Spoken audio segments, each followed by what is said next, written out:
Welcome to the Strategic Mind tutorial. In this operation, you will learn how to deploy and move your troops, attack the enemy, and be victorious.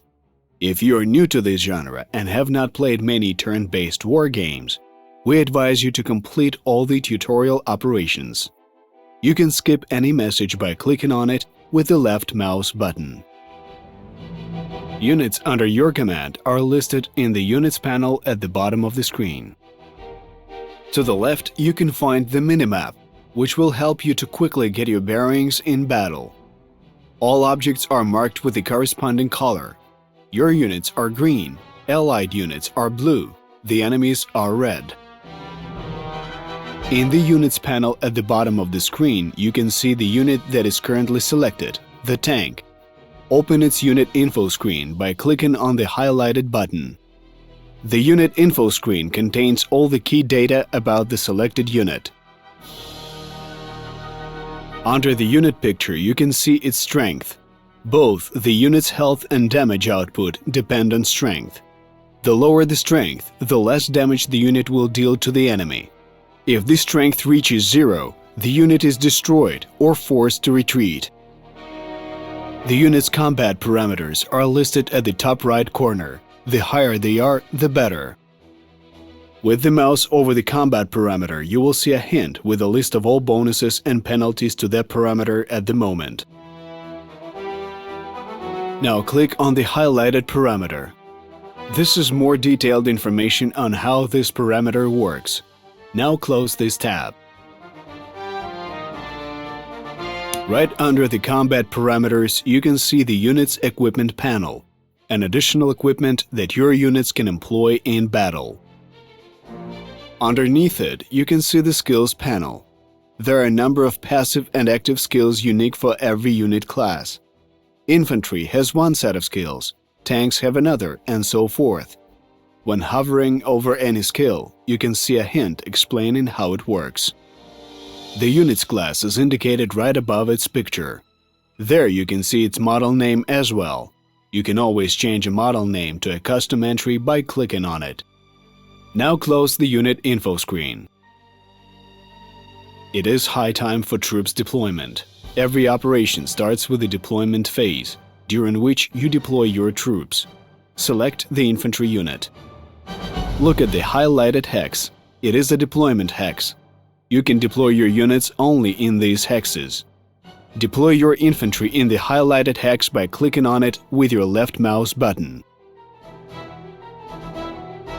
Now deploy your artillery unit to the adjacent empty hex.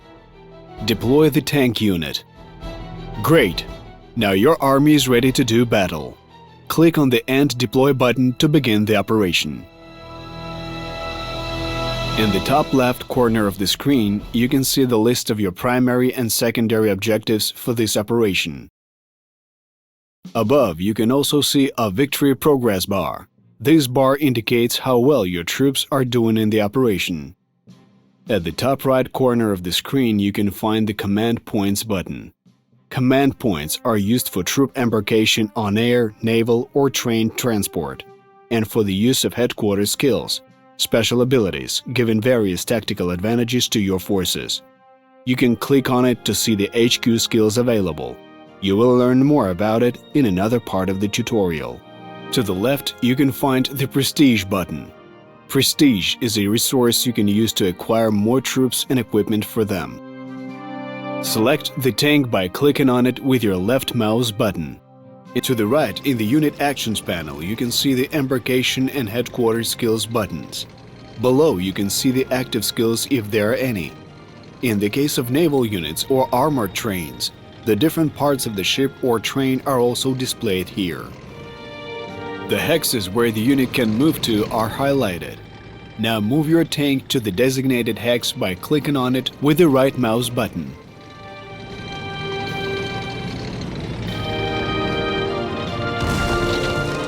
Usually, units can move and attack only once per turn. However, there are a number of exceptions to this rule, which will be presented at the later stages of the tutorial. Units can attack either before or after their movement. Select the infantry unit. As you can see, the infantry has fewer movement points than the tanks. To solve this problem, infantry can be equipped with a truck or armored vehicle. More about it in the tutorial part 4, Movement and Transportation. For now, order your infantry to move into the designated hex.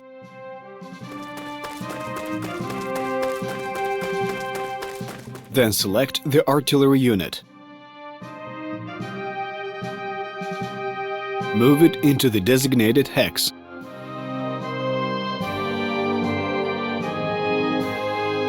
Your troops have moved to an advantageous position and are ready to storm the city on your next turn. Now your tank can already start firing at the enemy troops. Select the tank unit. Move your mouse over the enemy unit, and when you see the cursor change to a target symbol, click on it with the right mouse button. All of your units have finished their turn. Click the End Turn button. Ahead is the city occupied by the enemy troops. Onward. First, we need to do some scouting. Select your infantry unit. Move it into the designated hex.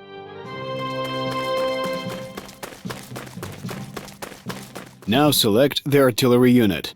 Begin the artillery bombardment of the enemy positions. Select the infantry again. Attack the enemy unit in close combat. Select the tank unit. Move it to the adjacent hex. Finish off the enemy infantry. It is time your troops occupy the victory hex. It is marked with a golden color. Congratulations! You have successfully finished the operation. Now you have the victory screen in front of you. It presents a detailed breakdown of the operation. In the leftmost column, you can see the information on your victory points and secondary objective completion. In order to get an absolute victory, you have to get 400 victory points. Initially, you have 150 points. You can obtain 100 points for the completion of all secondary objectives, 25 points for capturing all enemy flags, up to 100 points for eliminating enemy units. For clearing all enemy units, you get additional 25 points. The central column has information about prestige. You can see a detailed breakdown of how much prestige you gained or lost throughout the operation. The rightmost columns have your army statistics, how many of your units were lost and how many enemy units were killed in action. You may have noticed that your result is not the best possible one yet.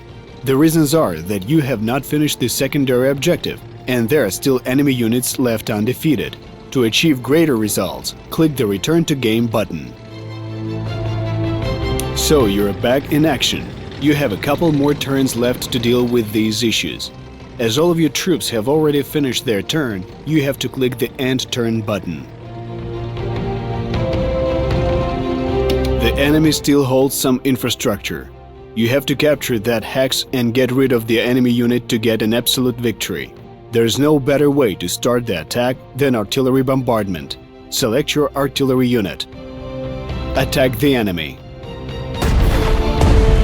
Then select the infantry. Keep attacking the enemy. Finally, select the tank unit. Finish off the enemy unit. All enemy units are defeated. Capture the hex where the enemy headquarters were located to complete the secondary objective. Brilliant! Click on the Victory Progress bar. As you can see, you got the best result possible, 400 points. Click on the Finish Operation button to exit to the tutorial menu.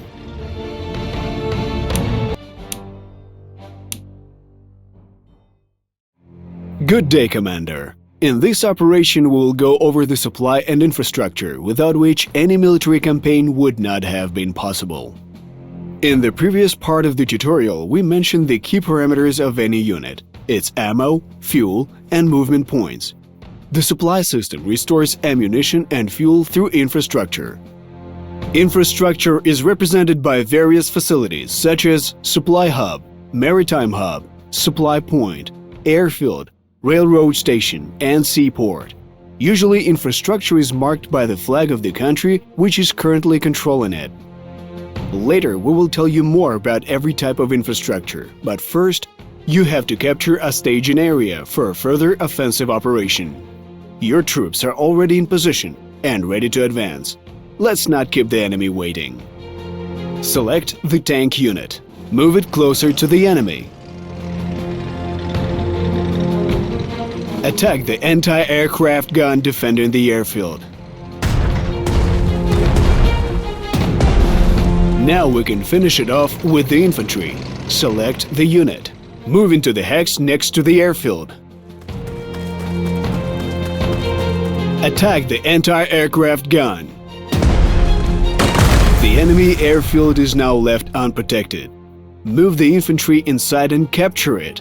When you defeat the enemy unit in close combat, you can occupy its position, regardless of your remaining movement points. Now move into the airfield hex.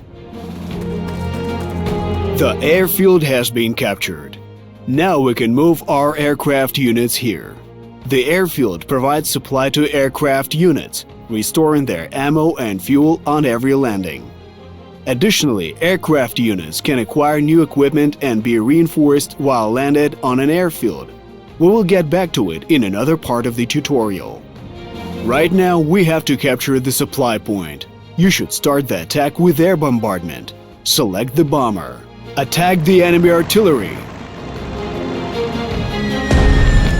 After attacking land targets, aircraft can be moved one hex away to free up the space for the next attacking aircraft unit.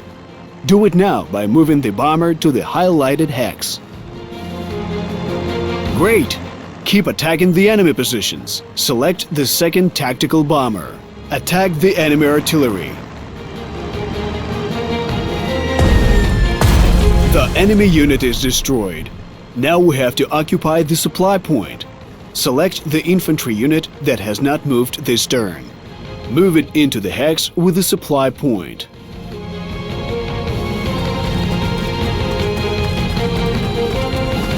The supply point is in our hands. Unfortunately, it is severely damaged by our bombardment, so currently it does not provide supply. Open the supply point's info screen by clicking on it with the middle mouse button. As you can see, all infrastructure has its own HP. If it goes down to 50% or lower, the facility ceases to function until its HP is restored and is higher than 50%. At the end of every turn, all infrastructure restores 20% HP. Close the tab. Select the supply point. This is the supply zone of the selected infrastructure facility, marked with the box icons on the hex grid. Currently, they are red in color as the supply point is damaged and is not functioning, thus there is no supply right now.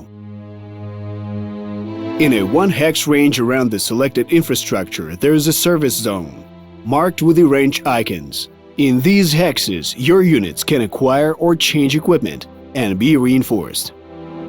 However, in our case, even after restoring its HP, the supply point will not provide supply, as it is not connected to the supply network. The supply network is comprised of all the interconnected infrastructure on the map.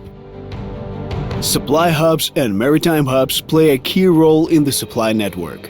While supply points just redistribute the ammo and fuel to the nearby troops, the supply hubs generate ammo and fuel, providing the whole supply network with it.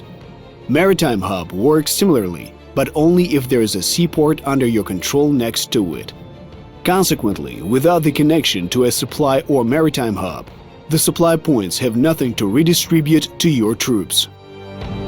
You can also see the connections between the different elements of infrastructure marked with supply lines. These lines connect all infrastructure facilities to the supply or maritime hubs. If the opponent cuts off the supply line, then the cut-off supply point or airfield ceases to provide supply. To cut off the supply line, it is enough to put your unit on any of the hexes it passes through, or any of the hexes adjacent to them, which will block it with the unit's zone of control. Before you end the turn, let's land our aircraft for refueling. Select the aircraft. Click on the landing button in the Unit Actions panel. Select the second aircraft. Click on the landing button again. Click on the End Turn button. Select the tank unit. As you can see, neither its ammo nor fuel has been restored. Our aircraft units are facing the same problem. In order to restore the supply, you have to capture the enemy seaport along with the maritime hub. First, however, cut off the enemy infantry at the eastern outpost from the supply. To do it, move your tank unit into the designated hex.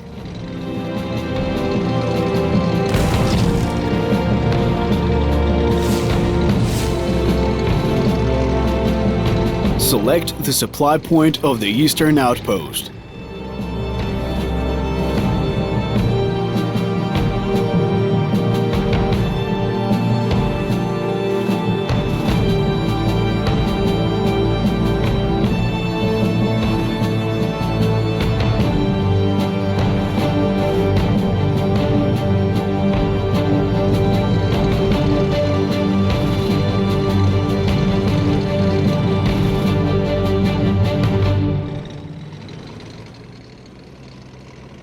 The enemy in this area is now left without supply because of your maneuver.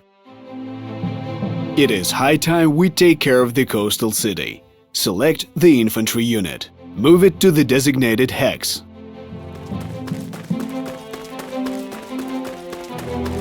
Select the second infantry unit. Move it to the designated hex. Click on the End Turn button. The enemy has made an attempt to break through the blockade and restore supply, but it failed. Select the enemy infantry that attacked your tank. Have a look, its ammo was not restored. That means your maneuver served its purpose. Now select the supply point you have recently captured. Infrastructure HP has been restored, but there is still no supply, since the supply point is not connected to the maritime hub. During a major operation in the upcoming campaign, such a situation can totally make the difference between victory and defeat. So you should pay close attention to your supply and take every opportunity to undermine the enemy's supply. Well, enough with this talk. To establish our own supply network, we have to occupy the seaport and the maritime hub. Also, we should not damage them too much, otherwise we will not be getting supplies until they're repaired. Click on the All tab next to the minimap to see all of your units in the Units panel at the bottom of the screen. Select the bomber. Attack the enemy unit occupying the seaport.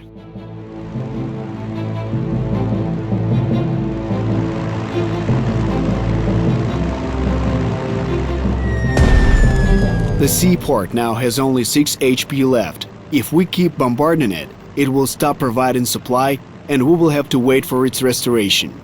So we should attack the infantry in the adjacent hex instead. Select the second bomber. Attack the infantry defending the maritime hub.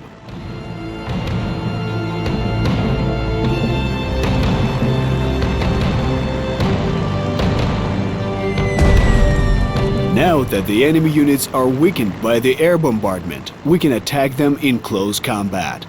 First, we have to finish off the enemy artillery, so that it will not provide fire support to the infantry unit. You can learn more about fire support mechanics in Part 5 of the tutorial. Select your infantry. Attack the enemy artillery. The enemy unit was destroyed. Move your infantry into the city to occupy the seaport.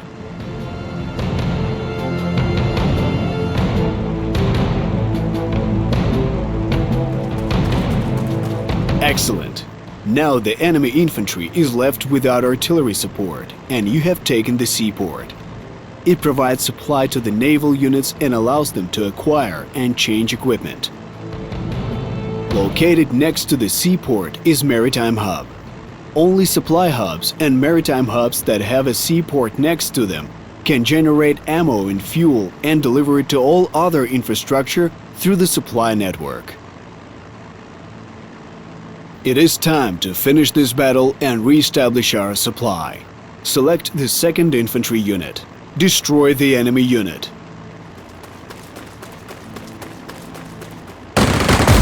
Occupy the maritime hub. Great! The primary objective is now accomplished. However, there is still a secondary objective left: to capture the eastern outpost. Click on the Return to Game button. Select the tank unit. Attack the enemy infantry. Great! The enemy has been defeated. There's only one infantry unit left to deal with, and the city will be ours.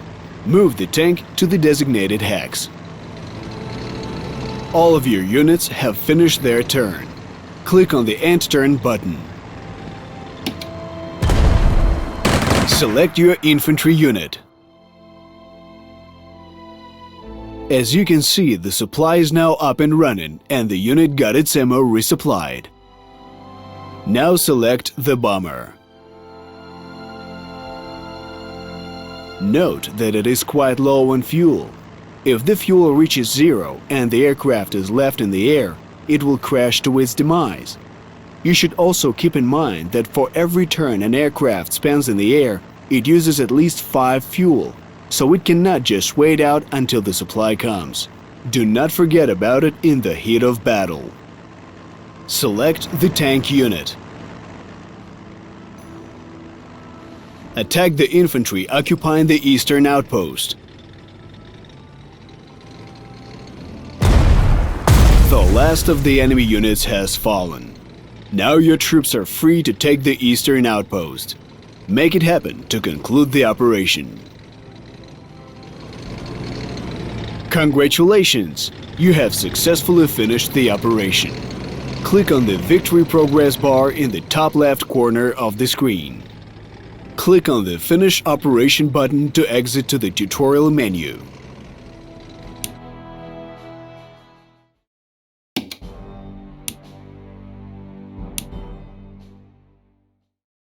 Good day, Commander. In this operation, we will go over the unit classes, upgrades, equipment, experience, and heroes. So you will learn how to turn an ordinary army into the fine-tuned instrument molded to fit your strategy in the best way possible. Let's get started. There are several already deployed units under your command, yet they are marked not with green color and a round-shaped strength indicator, but with the yellow color and a hexagon-shaped strength indicator. These are non-core units. They are given to your army for the purpose of the current operation only. Finish your deployment by clicking with your left mouse button first on the unit and then on the designated deploy hex. Select the artillery unit. Deploy it in the designated hex. Now deploy the tank unit in the adjacent hex. Green color marks your core units, the most combat-ready portion of your forces. Core units will stay under your command throughout the entire campaign, gaining experience and becoming more powerful. Thus, you have to take special care to make sure they survive the battle. Apart from the troops, this time you have a hefty amount of prestige. Prestige is the resource that you spend to acquire new units and equipment. Open the Acquire Units tab by clicking on the Prestige button. In the left column, you can see the current list of your core units. At the bottom of the tab, you can see the list of available units. To filter available units by class, you can click on the corresponding filter button. At the top of the Acquire Units tab, you can find the information about the selected unit, including its combat parameters and skills. Select the Recon class among the filters. Now select the highlighted model. Click on the Acquire button at the bottom. Next, select the Anti-Tank filter. Right now, the anti-tank unit we need is already selected. Click on the Acquire button to add it to your core units. All units are available in the historically accurate periods. As you progress through the campaign, new units will become available. You can upgrade your troops to newer models. If both newer and older models are from one series, then the older unit cost will be deducted from the new unit cost. If they are not from the same series, then only 50% of the older unit cost will be deducted. The upgraded unit will retain all the experience gained before an upgrade. If the unit has an upgrade available, it is marked with a yellow arrow symbol. Let us see how this works in practice. Select the newly bought recon in the unit list. To upgrade it, select the Upgrade tab. Select Recon in the list of available upgrades. Now you can see the parameters of your unit. The increase or decrease in combat parameters after the upgrade is marked with green and red numbers. You can see the prestige cost of the upgrade at the bottom. Now click on the Upgrade button. Close the Acquire Units tab. Now we have to deploy the newly acquired units. Select the Recon unit. Deploy it in the designated hex. Then deploy the anti-tank gun next to the Recon. Click on the End Deploy button to begin the operation. There seem to be no enemy units yet. Click on the End Turn button.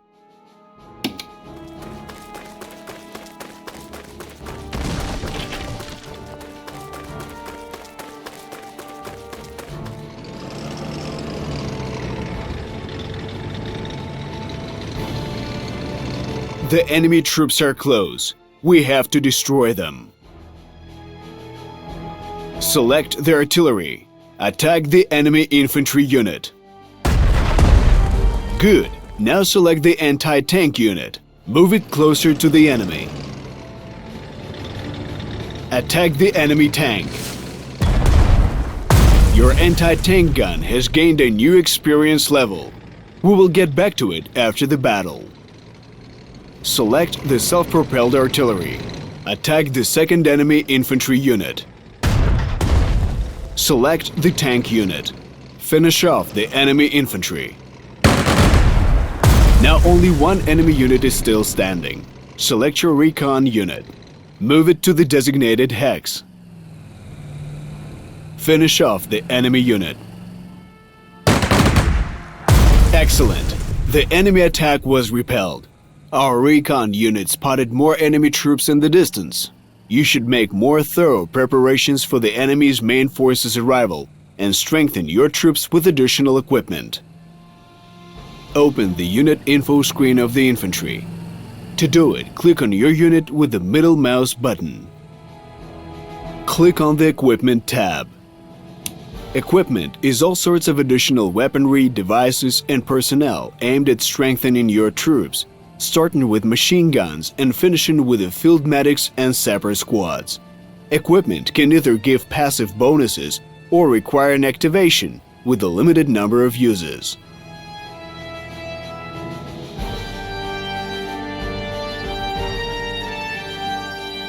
Select the mortar from the list of equipment. It is a good example of equipment with passive bonuses. It extends the gun range by 1, allowing the infantry to attack from afar. However, it is also considered heavy equipment. Units with this model of mortar cannot board air transport and cannot move without vehicles. Click on the Acquire button at the bottom.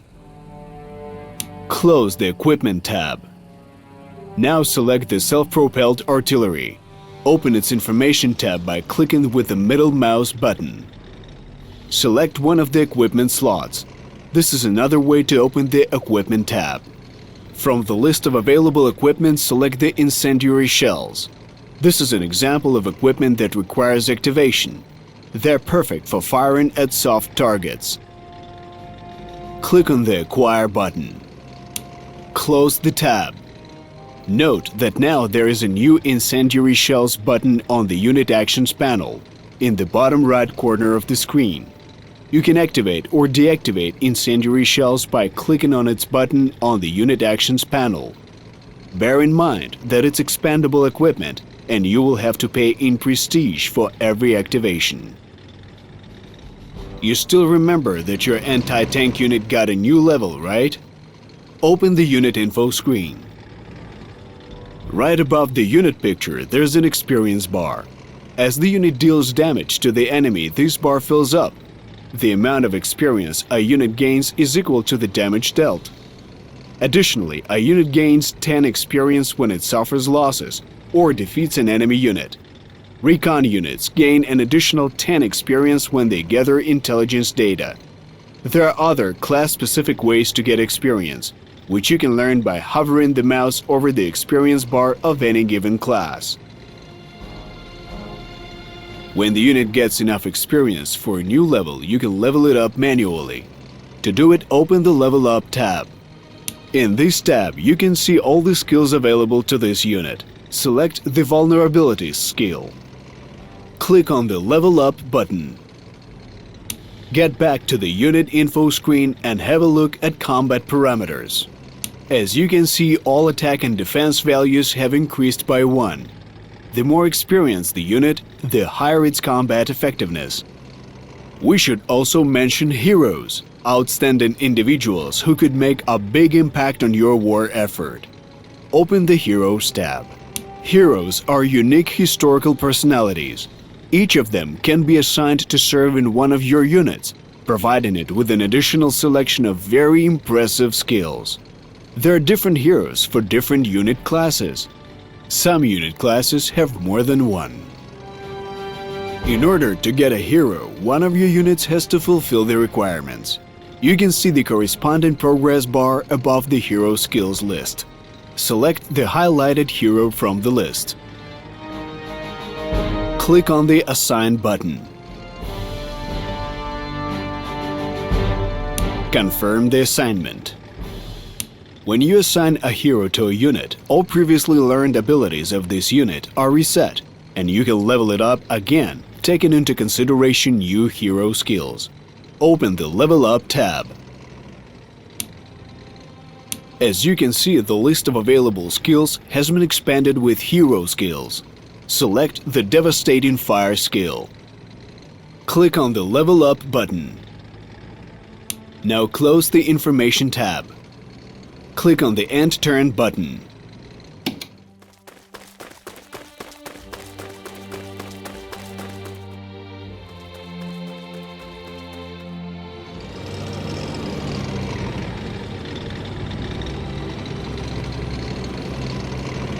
Here comes the enemy main force. It seems their commander is in the tank unit. It is a perfect moment to try out the new shells. Select the self-propelled artillery. Click on the Incendiary Shells button. Then attack the designated enemy unit. The artillery did more damage. Now select the tank unit. Move it to the designated hex. Attack the enemy artillery. Your recon unit must be feeling left out. Select it. Command it to attack the enemy infantry unit. The enemy artillery is on its last legs. Select the infantry with mortar equipment. Move it closer to the enemy unit.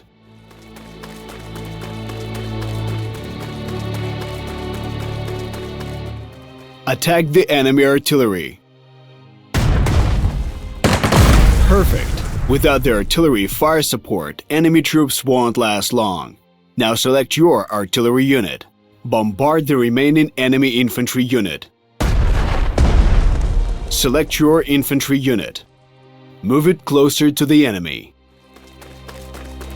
Finish off the enemy unit. The enemy commander is left alone, while you have an anti-tank unit at hand. Select it. Move it closer to the enemy. Attack the enemy unit. One attack is good, but two is even better. Using the Devastating Fire ability, order a second attack to finish off the enemy tank. We have dealt with the enemy commander. Congratulations! The operation was a success. Click on the Finish Operation button to exit to the tutorial menu.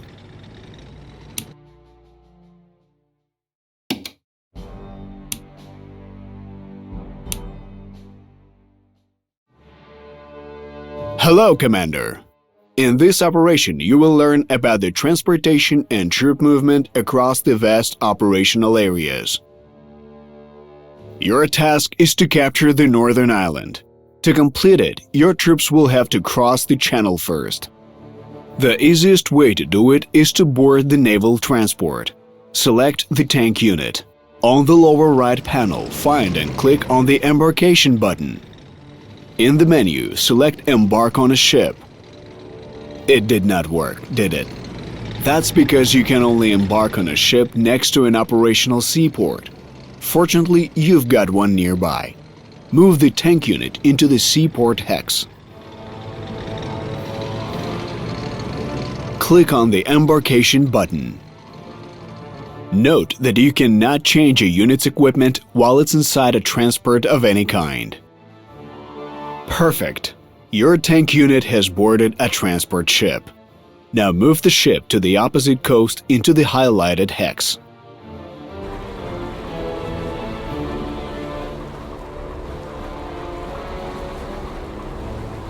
The only thing left is to click on the disembark button, and your tank will be able to join the battle. Click on the disembark button now. It seems we forgot to mention that all heavy vehicles can only be unloaded at a seaport.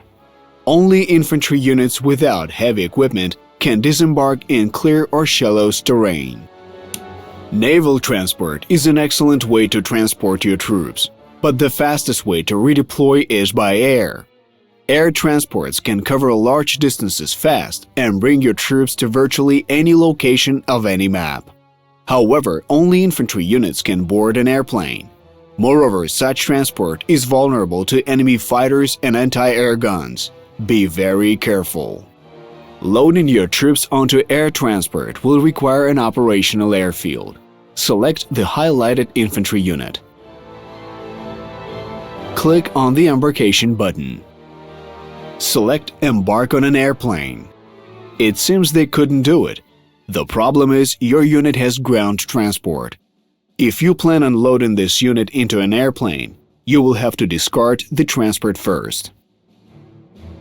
Click on the infantry unit with your middle mouse button to open the unit info screen. Select the Equipment tab. Select your ground transport. Click on the Discard button. Great! Now your infantry is ready to board an air transport. Close the unit info screen. Click on the Embarkation button. Select Embark on an airplane. Air transport has 15 move points, which allows it to bring troops across huge distances in one turn. Move the air transport to the highlighted hex on the northern island.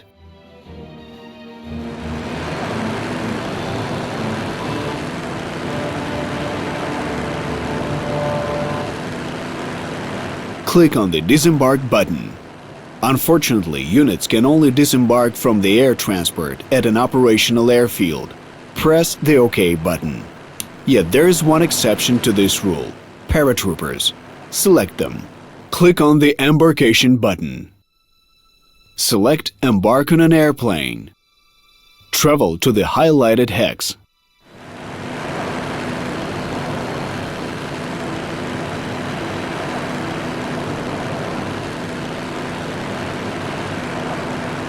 Land the paratroopers in the enemy's rear.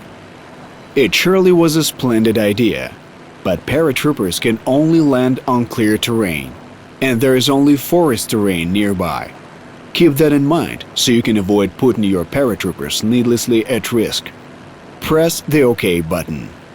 Our offensive seems to have slowed down, so let's have a look at the terrain and movement types.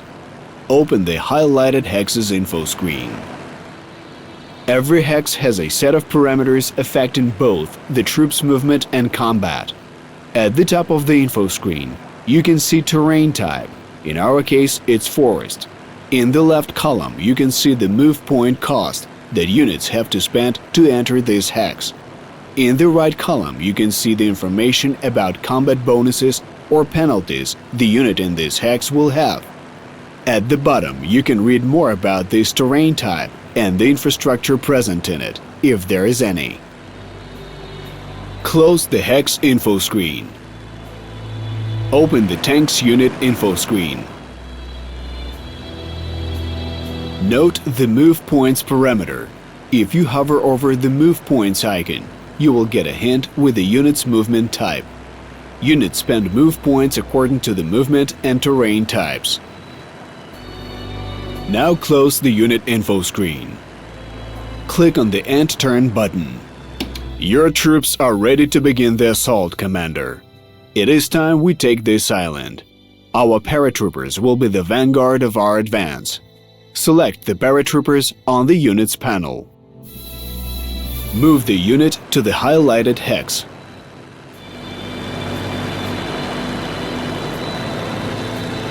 Note that if your troops land next to an enemy unit, they will be automatically attacked, as they will be an easy target. Thus, it is better to land further from cities and enemy positions. Click on the Disembark button. Drop the paratroopers in the highlighted hex. Your paratroopers can still move after the landing. Move them closer to the city. There's an enemy unit in the city.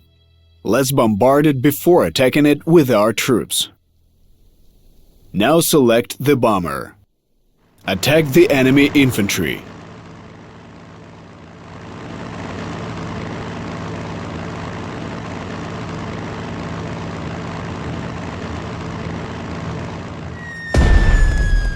Select your paratroopers.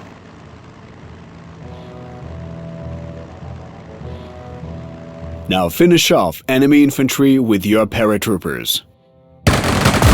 Occupy the seaport the enemy was guarding.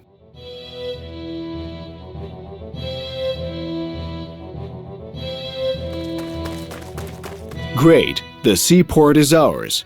Using the units panel, select the tank unit aboard the transport ship. Move it to the highlighted hex.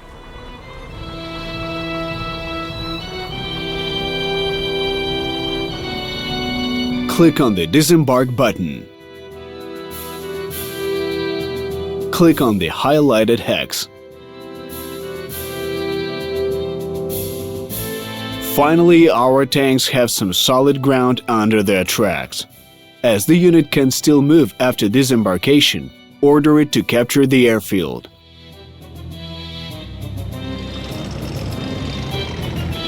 Now we have only the infantry left to disembark.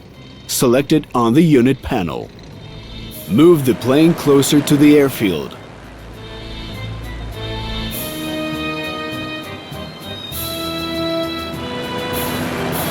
Click on the Disembark button. Click on the highlighted hex. All of your troops have now successfully landed on the northern island. Click on the End Turn button. There is still one enemy-controlled city on the island. It is across the river and is connected to the seaport both by road and by the railroad. A word about rivers. There are two types of them in the game, big and small. Big river occupies an entire hex and normally cannot be crossed without boarding a ship. Only infantry without ground transport and heavy equipment can cross it on foot. Unlike any other unit, infantry can even attack from the river, but with serious penalties to both attack and defense parameters. Small rivers run between hexes. All units can cross them but have to spend additional move points to do so. Units can attack across small rivers, but with serious penalties to combat parameters. Moving back to the big rivers, the easiest way to cross them is by finding a bridge. However, you must be careful. While on the bridge, your troops are vulnerable and get serious combat penalties. Select the tank unit. Move it towards the enemy city.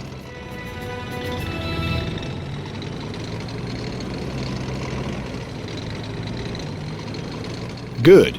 As the infantry cannot keep up with the tanks on foot, you should make use of transport. First, select the paratroopers. Order them to capture the railroad station.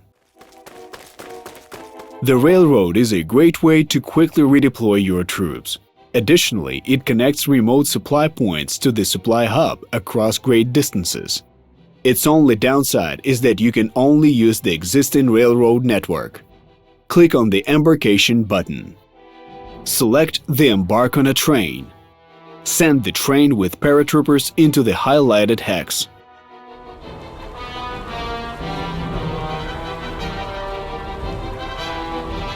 A few more words about the ground transport. Wheeled trucks and tracked personnel carriers are the basic transport of any land army. Any unit that isn't self-propelled can be equipped with transport vehicles. Open the infantry's unit info screen. Click on the vehicle slot. Here you can see the list of all vehicles available.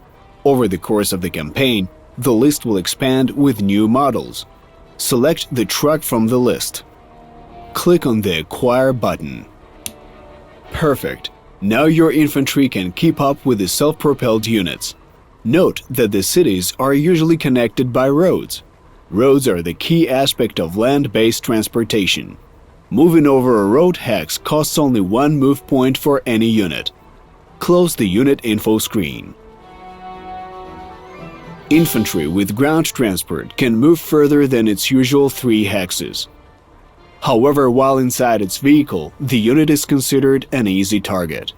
Moreover, it will not be able to attack on its current turn. Hexes that can only be reached by boarding ground transport are marked with a truck icon. Select the infantry unit. Move the infantry into the highlighted hex.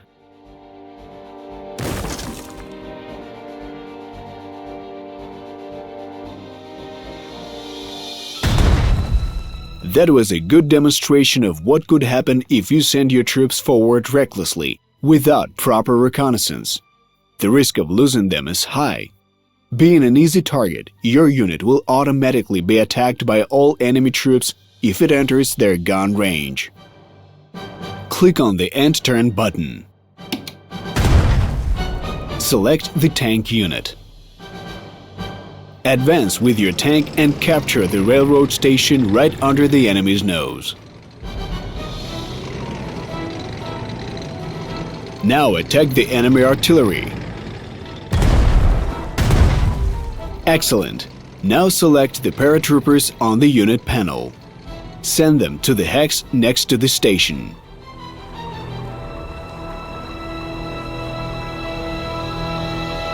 Click on the Disembark button. Disembark the unit into the highlighted hex. You have approached the enemy artillery from the rear. Your unit has to attack across the small river, and under different circumstances, it could be a bad idea. However, in our case, the enemy artillery is out of ammunition, so you can ignore the penalties for attacking across the small river. Finish off the enemy. Move into the highlighted hex to begin the attack. Finish off the enemy artillery. The enemy has been defeated. The city is defenseless, and there's no stopping us from capturing it. Occupy the enemy supply point. Congratulations! The operation was a success. Click on the Finish Operation button to exit to the tutorial menu.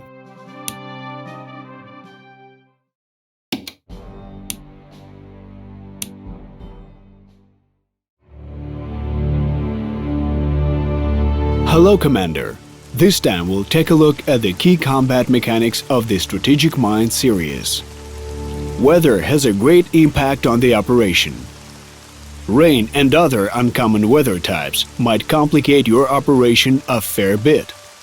The rain applies a 33% penalty to all units' attack values and provides a +1 bonus to camouflage. Fighting in the rain is therefore a lot harder. Some units can negate the rain penalties using the all-weather skill. In the bottom left corner of the screen, right above the minimap, there is the rain icon. If you hover over it, you will see the hint explaining its effects. You can also see how it affects your troops by hovering over unit parameters in the unit info screen. Now click on the tactical bomber with your middle mouse button to open its unit info screen. The most important indicator for every unit is its strength. Both the unit's health and damage output depend on strength. At maximum strength, the unit will deal 100% of its damage. The lower the unit's current strength, the less damage it will deal to the enemy, and as the unit's strength is recovered, the damage will grow. Moreover, strength serves as the health indicator for land units and aircraft. Naval units have hull HP instead. If the strength reaches 0, the unit is destroyed or forced to retreat. Above the strength indicator, there is another one, damaged. This has to do with the two types of damage in the game, lethal and non-lethal. Lethal damage immediately reduces the unit's strength, meaning that some of the troops were killed in action. In contrast, any non-lethal damage dealt to the unit is automatically restored on the next turn, provided the unit was within the active supply zone. Now close the unit info screen. Let's see the damage distribution in practice. Select a bomber. Attack the enemy infantry.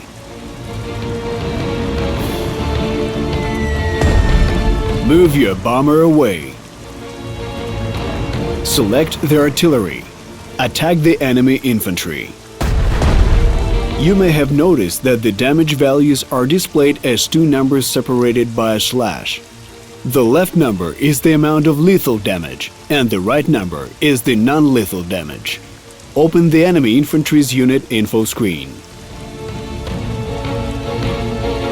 Have a look at the strength and damaged indicators. Your bomber did 4/0 damage, meaning 4 lethal and 0 non-lethal. Your artillery did 1/4 damage, meaning 1 lethal and 4 non-lethal damage. Thus, the enemy unit's strength was reduced by a total of 9 and is now 1/10. At the same time, the enemy has 4/10 damaged. If this unit receives no further damage, on the next turn, its damaged will become 0/10, and its strength will increase to 5/10, but only if it is within the active supply zone. Now close the unit info screen. You will not give the opponent a chance to recover, right? Select the tank unit. Move to the highlighted hex. Attack the enemy infantry. Note that the enemy has 0 strength left, but the unit hasn't been destroyed. This state is called suppression. Open the enemy infantry unit info screen. As you can see, even though the unit's strength is 0, it still has damaged value. That is why the unit still exists. Suppressed units will try to get away from the opposing forces, and any further attack against the unit will either destroy it or force it to surrender. Usually suppression lasts for 1 turn, but if the unit is within the active supply zone, its strength will be restored, and the unit will function as normal. Now close the unit info screen. Select the recon unit. Move it to the highlighted hex. Attack the suppressed enemy infantry unit. Suppressed enemy units surrender automatically if they are attacked in close combat. When you capture the enemy unit, you gain some prestige, ammo, and fuel. Recon units, as well as infantry with scout squad equipment, gather intelligence data by capturing enemy units. Intelligence data makes all nearby enemy units identified, giving you full information about them. Click on the End Turn button. As you can see, the enemy units outside your recon unit's spotting range no longer count as identified. The reason for it is that intelligence data effect lasts only 1 turn. Now let's talk about spotting, as demonstrated by your recon unit. Select it. Move the recon unit to the highlighted hex. You have spotted the enemy. At this point, the enemy is considered unknown. You don't know the unit's characteristics, only its location. While the unit is unknown, it gets a solid defensive bonus. The closer your unit is to the enemy, the more information you'll gather. Move the recon unit closer to the enemy positions. Now the enemy unit is considered spotted. You know what type of unit it is, but do not have the full information about it, such as its strength and exact combat parameters. Spotted units still get bonuses to their defenses, but much smaller ones. Move the recon unit even closer to the enemy. Now you have finally identified the enemy unit. This means you have full information about it. It also loses any defensive bonuses it had from concealment. The recon unit has the highest base spotting range among your units. Recon units are essential for locating and identifying enemies. Now that the enemy has been located and identified, it is time to strike. The best way to start the assault on the enemy positions is by preliminary bombardment. Select the artillery unit. Move it closer to the enemy. Attack the enemy infantry.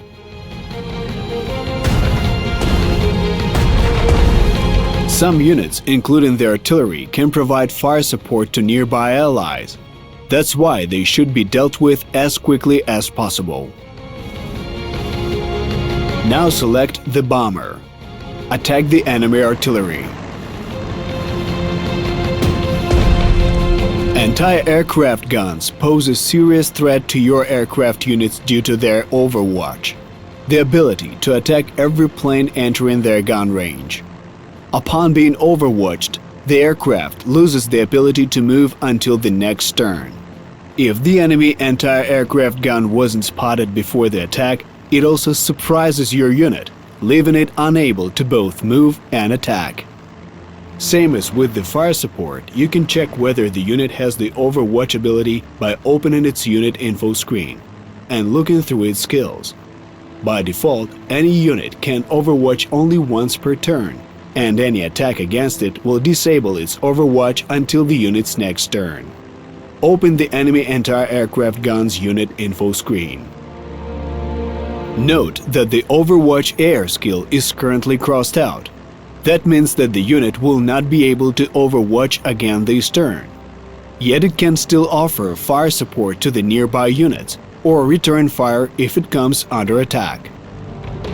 Now close the unit info screen. Despite these unfortunate setbacks, you have enough forces to occupy the city. Select the tank unit. Move it to the highlighted hex.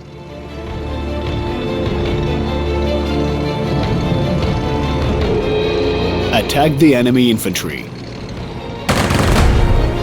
As you can see, this wasn't the best idea.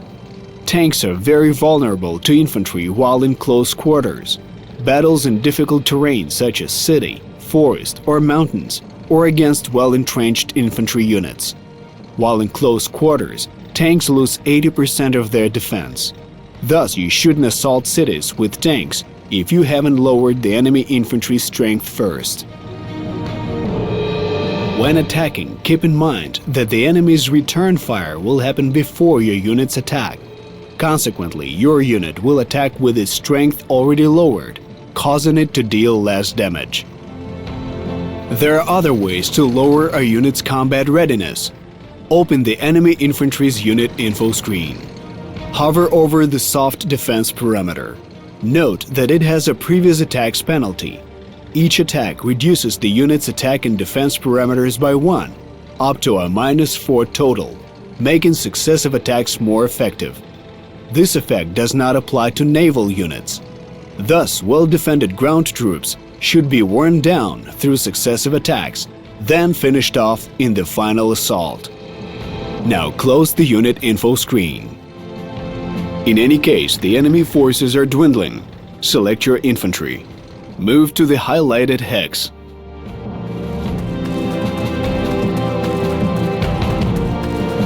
Attack the enemy infantry.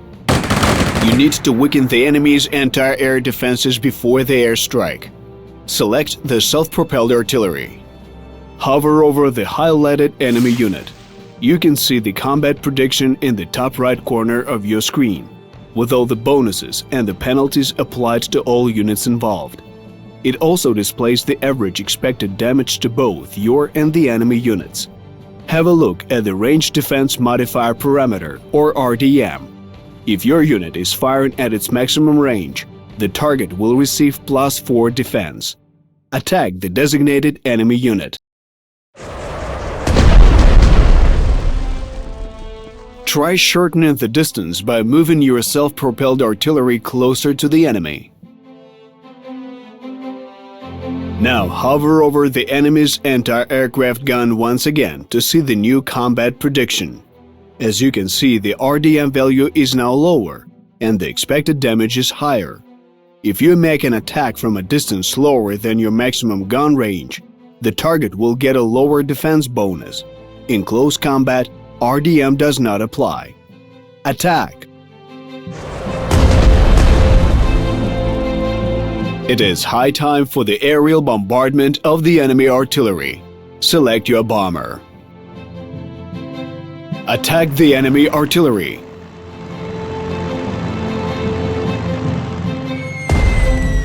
Move your bomber away. All enemy units are currently weakened. Now is the perfect moment to use the tank's signature skill called Overrun. Select the tank unit.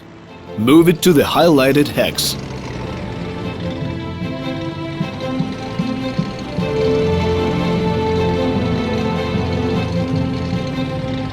Attack the enemy artillery.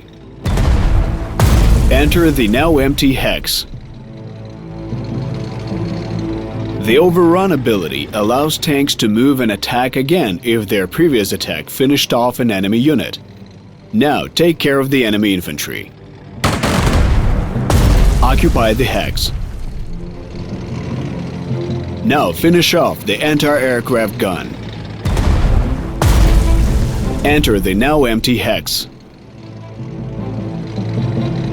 Using the Overrun skill, you have defeated 3 enemy units in 1 turn. And there's no limit to the possible number of Overrun attacks.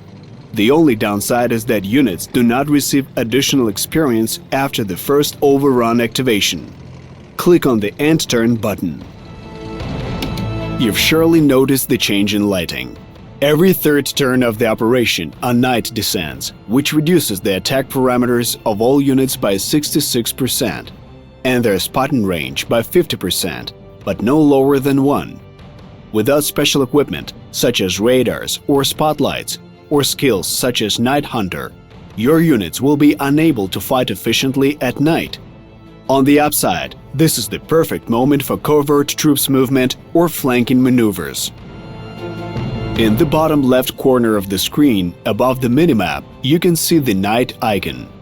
If you hover over it, you will see the exact effects. You can also see how it affects any individual unit in its unit info screen. During the assault on the enemy positions, your units took some losses. You should reinforce your troops before continuing the offensive.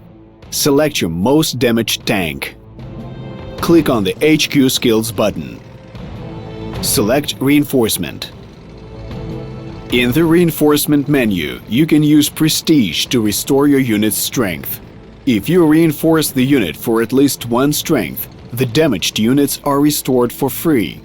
Units can only reinforce within the active supply zone of your infrastructure. You can select how much of the unit's strength you want to reinforce. Otherwise, the unit will be completely replenished by default. All units are automatically reinforced after the operation. Note that reinforcement during the operation is twice as expensive in terms of prestige as the automatic reinforcement after the operation. Thus, you should be conservative with your reinforcements, or you'll have less prestige to spend on new units after the operation. Click on the Reinforcement button. You have prepared your troops for the upcoming battles. The night is not the best time for combat or reconnaissance, so let us wait for daytime. Click on the End Turn button. Let us have a closer look at the HQ skills. There are times when there are no recon units close at hand, or you need to scout multiple locations. For such situations, you have the Aviation Recon HQ skill at your disposal. click on the Command Points button at the top right corner of the screen. On the lower right panel, click on the Aviation Recon icon. Hover over the highlighted hex and click on it with the left mouse button.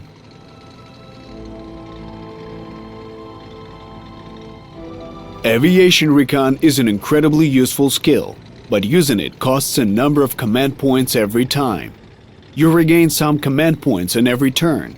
The more core units are deployed for the operation, the lower your command points income will be. Moreover, there is a maximum number of command points, which they cannot exceed.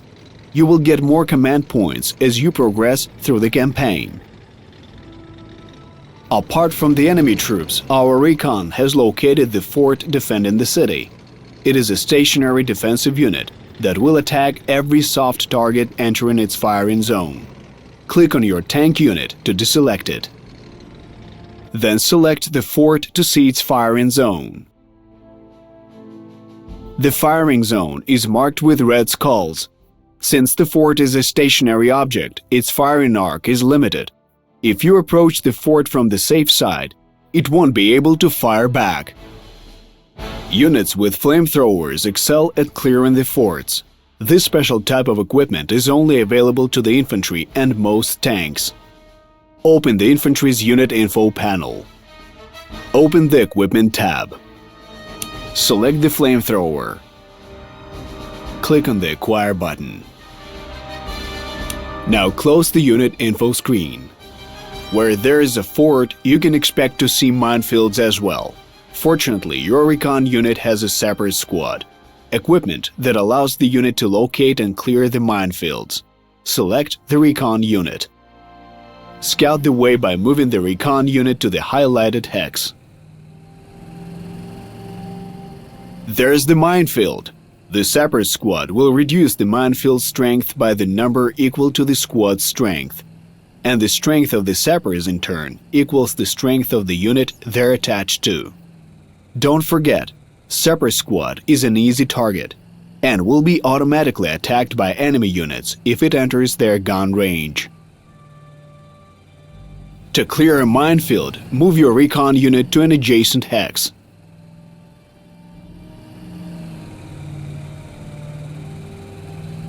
Move your mouse over the minefield, and once you see the demine icon, click on it with your right mouse button.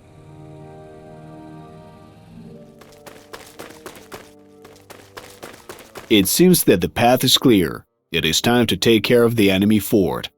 Select the infantry armed with flamethrowers. Move closer to the fort to engage it in close combat.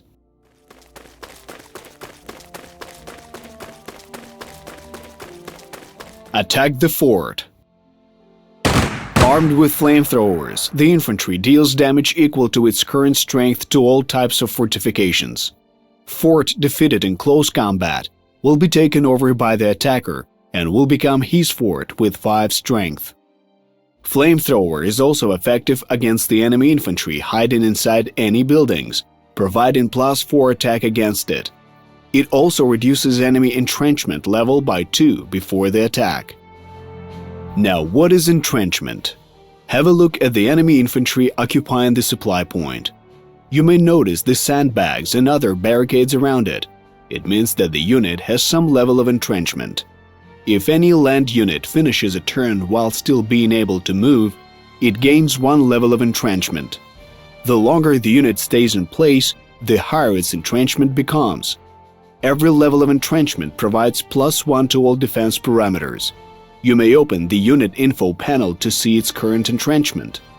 Any attack against the unit will lower its entrenchment by 1. However, take into account that a unit attacking in close combat does not receive any benefits from entrenchment. If the unit moves to another hex, it loses its entrenchment entirely. City hexes offer solid defensive bonuses by themselves, and if a city is occupied by well-entrenched infantry, your troops will have a tough time clearing it. First, however, we have to deal with the fighter plane providing the enemy infantry with air cover. You have 2 fighter units of your own. You can engage in a frontal attack, but then your unit will come under the return fire and suffer significant damage. Fortunately, fighters have certain skills that will come in handy. Select the fighter unit. On the lower right, you can see the Afterburner button. This active skill gives your fighter a defensive bonus, allowing you to minimize the damage from the return fire. Activate the Afterburner. Move to the highlighted hex.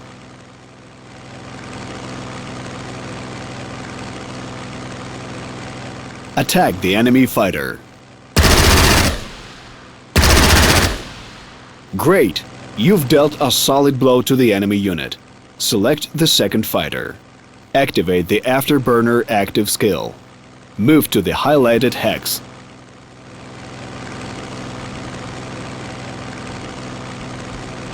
Finish off the enemy fighter.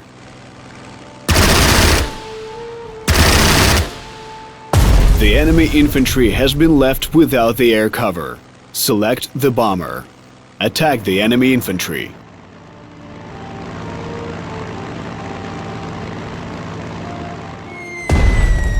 Fall back to the highlighted hex. Good. Now select the second bomber. Attack the enemy infantry again.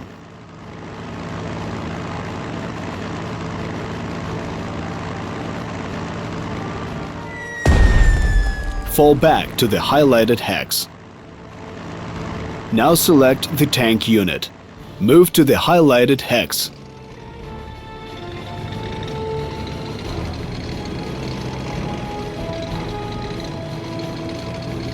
Finish off the enemy infantry. Occupy the hex. Congratulations! The operation was a success. Click on the Finish Operation button to exit to the tutorial menu.